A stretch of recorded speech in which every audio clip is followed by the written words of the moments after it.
মোৰ স্বামীৰ মৃত্যুৰ পাছত মোৰ স্বামীৰ পৰিয়াল আৰু ওচৰ চুবুৰীয়াই মোক মানসিকভাৱে বহুত অত্যাচাৰ কৰিছিল। আনকি ঘৰৰে এজন ব্যক্তিয়ে মোৰ লগত শুবলৈও চেষ্টা কৰিছিল আৰু সেয়া হ'বলৈ নিদিয়াৰ কাৰণে মোক বহুত অত্যাচাৰ কৰিছিল। সকলোৱে কৈছিল যে ময়েই কুলক্ষণী, যাৰ কাৰণে মোৰ স্বামী বাইক এক্সিডেণ্ট হৈ মৃত্যু মুখত পৰিব লগা হৈছিল। মই কাকো একো ক'ব পৰা নাছিলোঁ। চাগে ময়েই কুলক্ষণী আছিলোঁ। সেইকাৰণেই মই সৰু থাকোঁতে মোৰ মাকো মই হেৰুৱাবলগীয়া হৈছিল। মোৰ স্বামীৰ মৃত্যুৰ সময়ত মোৰ গৰ্ভত আছিলে 9 মহীয়া এটি সন্তান আৰু স্বামীৰ মৃত্যুৰ এমাহৰ পাছতেই মোৰ এজনী ছোৱালী সন্তান জন্ম হৈছিল। মোৰ স্বামীৰ ঘৰখনত মই থাকিব পৰা নাছিলোঁ। বহুত অত্যাচাৰ সহ্য কৰি, বহুত কথা শুনি অৱশেষত মই নিজৰ ঘৰখনলৈ ঘূৰি গৈছিলোঁ।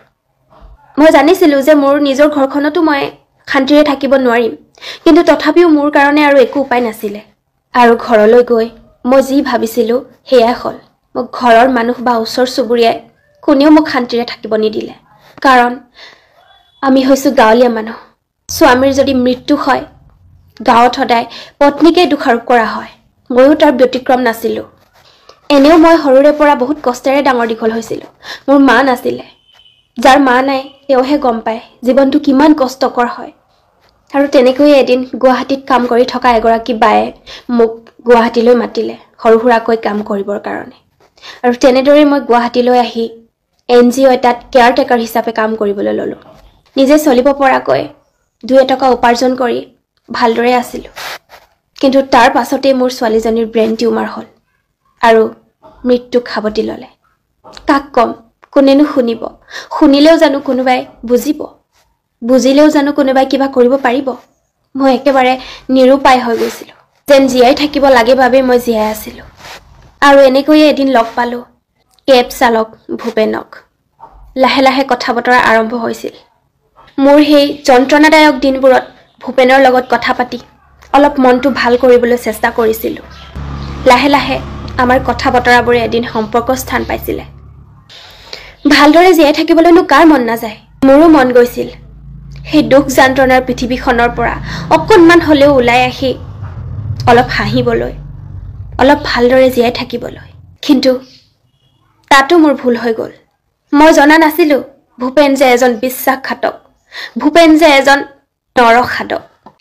সি আগতে বিয়া কৰাইছিলে। তাৰ ঘৰত পত্নী আৰু 2জনীকৈ ছোৱালী সন্তানো আছিলে। কিন্তু সেই কথা মোক সি কেতিয়াও জনোৱা নাছিলে। এদিন সি ধৰা পৰিল আৰু ধৰা পৰাৰ পাছতেই মই তাৰ লগত সম্পৰ্ক বিচ্ছেদ কৰিছিলোঁ। কিন্তু সি নামানিলে। সি মোক বাৰে বাৰে ব্লেকমেইলিং কৰিছিলে, মৃত্যুৰ ভাবুকি দিছিলে।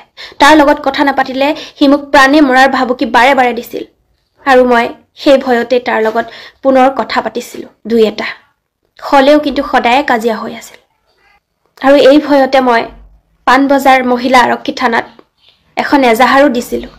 কিন্তু তেওঁলোকে চাগে সেইটো ইমান ডাঙৰ কথা নহয় বুলি ভাবিলে। আৰু এনেদৰে আমি কাজিয়া পেচালৰ মাজেৰে কেতিয়াবা কথা পাতিছিলোঁ প্ৰাণৰ ভয়ত। আৰু এদিন কাজিয়া পেচালৰ অন্তত গুৱাহাটী মহানগৰীৰ ৰাজপথত দিন দুপৰতেই মোক ভূপেনে চুৰিৰে পেটত হানি খুচি পেলাই থৈ গুচি গ'ল। সেই সময়ত কিন্তু ওচৰতে কেইবাজনো মানুহ আছিল। কোনেও কিন্তু সহায় কৰিবলৈ আগবাঢ়ি নাহিল। ভূপেন গুচি যাওঁতেও কোনেও ৰখাবলৈ চেষ্টা নকৰিলে।